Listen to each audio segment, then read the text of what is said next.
ટોપ સ્ટોક્સની details સાથે જોડાયા છે સહયોગી નીરજ અને આરતી. આ બધાને ગુડ મોર્નિંગ. નીરજ, કયા સ્ટોક્સ પર આજે ફોકસ રહેશે? જી, પરિણામોની સિઝનમાં ખાસ કરીને આજે આઈટી કંપનીઓ પર આપણે ફોકસ રાખવાનું છે, કારણ કે જો આજે ટેક મહિન્દ્રાના પરિણામ આપણને ખાસ કરીને આવતા દેખાયા છે અને પરિણામો અહીંયાથી ઓલમોસ્ટ અનુમાન મુજબના છે. ખાસ કરીને જ્યારે વાત કરીએ આપણે રેવન્યુ, એબિટ અને માર્જિનની, તો જો દરેક જગ્યાએ આપણને એક સારો ગ્રોથ જોવા મળ્યો છે. ક્વાર્ટર ઓન ક્વાર્ટર બેઝિસ પર પ્રોફિટ લગભગ 5% વધ્યું છે, રેવન્યુમાં 5%નો વધારો છે. બીજી તરફ એબિટ પણ તમને 15% જેટલા વધતા જોવા મળ્યા છે અને માર્જિનમાં પણ 12%નો અહીંયાથી વધારો છે. Q2 ની અંદર લગભગ 8.16 કરોડની નવી ડીલ મળી હતી, એટલે દરેક ફ્રન્ટ પર અહીંયાથી આપણને ખાસ કરીને એક જે નંબર્સ છે એ સારા રહેતા દેખાયા છે. જોકે અહીંયાથી સીસી આવક ગ્રોથ પણ જે 1%નું અનુમાન હતું એ લગભગ 1.6% પર આપણને રહેતા જોવા મળ્યા છે, એટલે એના પર પણ એક ફોકસ રાખવાનો. પરંતુ ખાસ કરીને અહીંયાથી જે પ્રકારે માર્જિન અને જે પ્રકારે તેમણે FY27 માટેના ગાઈડન્સ આપ્યા છે, એ ગાઈડન્સ થોડાક વધારે પડતા લાગી રહ્યા છે. FY27માં તેમણે 15થી 17% માર્જિનની વાત ટેક મહિન્દ્રાએ કરી હતી, જેની સામે હજી પણ માર્જિન આપણને 12.1% પર દેખાઈ રહ્યા છે, એટલે એ અચીવ કરવું થોડુંક અહીંયાથી અઘરું રહેશે એવું ઘણા બધા બ્રોકરેજીસ માની રહ્યા છે. એટલે એના પર એક ખાસ નજર રાખવાની છે કે શું આ લેવલેથી અહીંયાથી હવે આગળનું પરફોર્મન્સ સારું રહી શકે છે. અને એને જ લઈને જો ઘણા બધા બ્રોકરેજ હાઉસના રિપોર્ટ્સ પણ આજના દિવસે આપણને આવતા જોવા મળ્યા છે, જેમાં નોમુરા બાયકોલ સાથે 1670ના ટાર્ગેટ આપી રહ્યો છે. અને ખાસ કરીને એમનું કહેવું છે કે જે 3 વર્ષની ટર્નઅરાઉન્ડ જર્નીની તેઓ વાત કરતા હતા, એમાં સારો પ્રોગ્રેસ છે. CLSA હાઈ કન્વિક્શન આઉટપરફોર્મ કોલ આપી રહ્યું છે, 1695ના ટાર્ગેટ છે. જો કે ટાર્ગેટ અહીંયા એમણે કાપ્યા છે, જે પહેલાં હતા એનાથી ઓછા કર્યા છે. આ ઉપરાંત જેફરીસ તમને અહીંયા અંડર પરફોર્મ કરી રહ્યું છે, કારણ કે એમને આજે 15% માર્જિનનો જે ગ્રોથ છે એ FY27માં એ અચીવ થતો નથી દેખાઈ રહ્યો. અને મોર્ગન સ્ટેનલી પણ અંડરવેટ સાથે 1555ના ટાર્ગેટ આપી રહ્યા છે, કારણ કે એમનું કહેવું છે કે અહીંયા તેમના અન્ય જે આઈટી કંપનીઓ છે એની સામે થોડીક ગ્રોથની વિઝિબિલિટી અહીંયા ઓછી છે. એટલા માટે થોડાક આજે બુલ અને બેર બંને પ્રકારના કોલ તમને અહીંયા જોવા મળી રહ્યા છે. પરંતુ જો આ ક્વાર્ટરની વાત કરીએ તો અનુમાન કરતાં ક્વાર્ટર સારું રહ્યું છે, એટલે કદાચ બજાર આજના દિવસે તમને થોડીક તેજી ટેક મહિન્દ્રાની અંદર દર્શાવી શકે છે, એટલે એના પર એક નજર રાખજો. પરંતુ આ સિવાય આજે તમારે persistent સિસ્ટમ પર નજર રાખવાનો છે. અને આપણે છેલ્લા ઘણા સમયથી જોઈ રહ્યા છીએ કે મિડ કેપ આઈટી કંપનીઓ લાર્જ કેપ આઈટીઝ કરતાં સારું પરફોર્મ કરે છે. અને persistentના પણ જુઓ આંકડા આજે જે આવતા જોવા મળ્યા છે કંઈક એક પ્રકારના છે. પ્રોફિટ લગભગ ક્વાર્ટર ઓન ક્વાર્ટર બેઝિસ પર 11% વધ્યો છે, રેવન્યુમાં 7.5%નો વધારો છે, એબિટ 12.6% જેટલા વધ્યા છે, માર્જિન 15.5% હતા ગયા ક્વાર્ટરમાં, આ ક્વાર્ટરમાં વધીને 16.3% પર રહ્યા છે. ખાસ કરીને ડોલર રેવન્યુ ગ્રોથ 3.3% પર રહેતો જોવા મળ્યો છે. સીસી રેવન્યુ ગ્રોથ અહીંયાથી ઓલમોસ્ટ અનુમાન મુજબનો છે. એટલે દરેક ફ્રન્ટ પરથી તમને અહીંયાથી પરિણામો સારા રહેતા જોવા મળી રહ્યા છે. ઇનકેસ તમે ખાસ કરીને ડોલર રેવન્યુની પણ વાત કરો તો અનુમાનથી આંકડો તો અહીંયા સારો જ છે. હવે ખાસ કરીને દરેક વર્ટિકલ અહીંયાથી એક સારું ગ્રોથ જોવા મળી રહ્યું છે. હવે એક બહુ મોટો જે એમનો ખર્ચ હોય છે સોફ્ટવેર લાઇસન્સિંગનો, એ સોફ્ટવેર લાઇસન્સિંગનો ખર્ચ આ ક્વાર્ટરની અંદર ઓછો રહ્યો હતો, જેને લઈને આ પરિણામ આપણને સુધરતા જોવા મળ્યા છે. એટલે persistent પર આજે ખાસ કરીને નજર રાખવાની. જો કે જો HSBC હજી પણ હોલ્ડ કોલ આપી રહ્યું છે, પરંતુ ટાર્ગેટ વધારીને એમણે 6000ના કરી નાખ્યા છે અહીંયાથી. અને ખાસ કરીને એવું કહેવું છે કે અહીંયા ગ્રોથ ઇન્ડસ્ટ્રીમાં સૌથી સારો છે, પરંતુ વેલ્યુએશન પણ જ ઊંચા છે એવું તેમનું કહેવું છે. CLSA અહીંયા પણ હાઈ કન્વિક્શન આઉટપરફોર્મ કોલ આપ્યો છે, પરંતુ અહીંયા ટાર્ગેટ એમણે વધારીને 8270ના કર્યા છે. FY26-28ના EPS પણ તેમણે વધાર્યા છે. નોમુરા અત્યારે ન્યુટ્રલ કોલ આપી રહ્યું છે, 5200ના ટાર્ગેટ એમને ખાસ કરીને આપી રહ્યું છે. એમણે EPS અહીંયાથી વધાર્યા છે, પરંતુ એમને એવું કહેવું છે કે અત્યારે સ્ટોક થોડોક મોંઘો છે, એટલા માટે તેઓ અહીંયાથી ન્યુટ્રલ કોલ આપી રહ્યા છે. એટલે persistent આજના દિવસમાં થોડુંક આઉટપરફોર્મ આપણને કરતું દેખાઈ શકે છે. બીજી તરફ ICICI લોમ્બાર્ડના પણ પરિણામ આવ્યા, સારા પરિણામો છે. લગભગ 18% જેટલું પ્રોફિટ વધ્યું છે, 12.5% જેટલી આવક વધી છે. ગ્રોસ પ્રીમિયમની અંદર માત્ર 1.6%નો વધારો છે અને કમ્બાઇન્ડ રેશિયો અહીંયાથી આપણને સુધારો જોવા મળ્યો છે. હવે જુઓ ખાસ કરીને અહીંયાથી ગ્રોસ પ્રીમિયમની અંદર એટલો મોટો વધારો નથી, પરંતુ આવક વધી છે. એટલે અહીંયા જે ઇન્વેસ્ટમેન્ટ માંથી જે આવક મળતી હોય એક ઇન્સ્યોરન્સ કંપનીની, એની અંદર વધારો થતો જોવા મળ્યો છે. અને ખાસ કરીને ગ્રાહકોના રિટેન્શન જે છે એ આપણને અહીંયા શરૂ રહેતા દેખાયા છે, જેને લઈને આ ક્વાર્ટર ઓલમોસ્ટ ઓલમોસ્ટ એક સારું રહેતું જોવા અહીંયાથી મળ્યું છે. એટલા માટે જો HSBC બાય કોલ આપી રહ્યું છે 2250ના ટાર્ગેટ તેઓ અહીંયાથી આવી રહ્યા છે. બીજી તરફ ખાસ કરીને મોર્ગન સ્ટેનલી અત્યારે ઇક્વલ વેટ કોલ આપી રહ્યો છે, પરંતુ 2035ના ટાર્ગેટ છે, એટલે આ બંને પર અહીંયાથી ખાસ કરીને ધ્યાન રાખવાની. આજના દિવસે ICICI લોમ્બાર્ડ પર તમને સારું પરફોર્મ કરતું દેખાઈ શકે છે.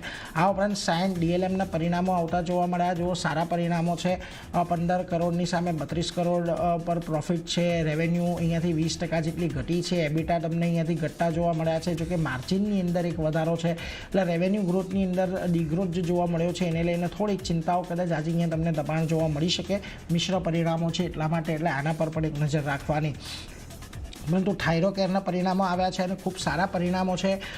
પ્રોફિટ જુઓ અહીંયાથી 27 કરોડથી વધીને 48 કરોડ, રેવન્યુમાં 22%નો વધારો, એબિટા લગભગ 47.5% વધ્યા છે, માર્જિન 27%ની સામે 33% પર રહ્યા છે. એટલે દરેક મોરચે અહીંયાથી થાઇરોકેરની અંદર આપણને પરિણામ સારા છે.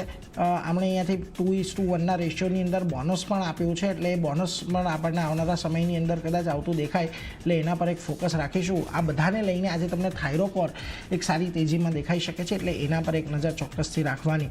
આ ઉપરાંત સમાચારની વાત કરી લઈએ તો કીસ્ટોન રિયલ્ટર્સ પર નજર રાખજો. કંપનીએ પ્રમોટર અહીંયાથી OFS દ્વારા લગભગ 3.63% હિસ્સો વેચી રહ્યું છે. બોમન રુસ્તમ ઈરાની, પરસી સોરાબજી ચૌધરી, ચંદ્રેશ દિનેશ મહેતા બધા પ્રમોટર્સ છે જેઓ હિસ્સો વેચી રહ્યા છે.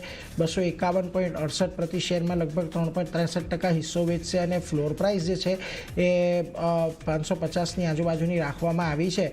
આજે નોન રિટેલ માટે ખુલવાનો છે, કાલે રિટેલ માટે OFS ખુલશે, એટલે એના પર એક નજર રાખજો. આજના દિવસે આપણને ખાસ કરીને અહીંયાથી આ સ્ટોકની અંદર થોડોક ઘટાડો આજના દિવસમાં આવતો જોવા મળી શકે છે.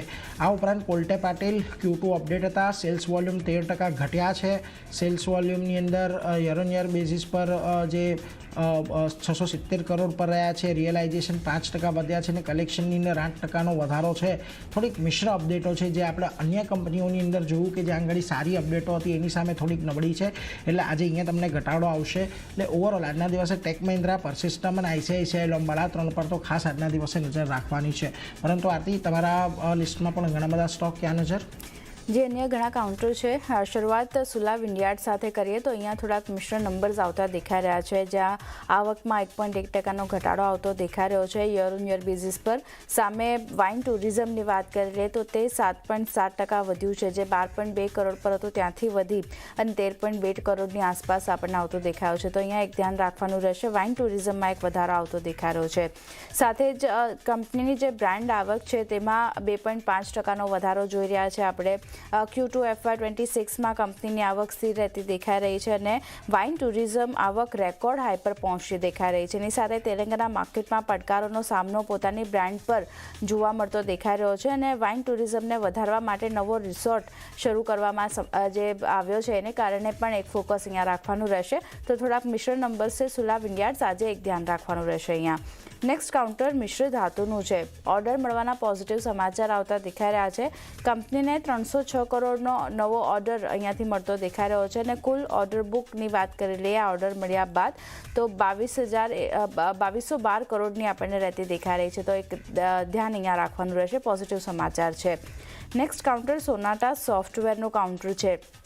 અહીંયા પણ કરાર કરવાના પોઝિટિવ સમાચાર આવી રહ્યા છે, જ્યાં એડેસો સાથે ગ્લોબલ કરાર કર્યા છે કંપનીએ અને વિશ્વભરમાં બિઝનેસને AI સંચાલિત આધુનિકરણ સર્વિસ આપવા માટેના આ કરાર જે છે ત્યાંથી કરવામાં આવ્યા છે. તો ખાસ એક ધ્યાન રાખવાનું રહેશે. પોઝિટિવિટી સોનાટા સોફ્ટવેરમાં આગળ વધતી દેખાઈ શકે છે.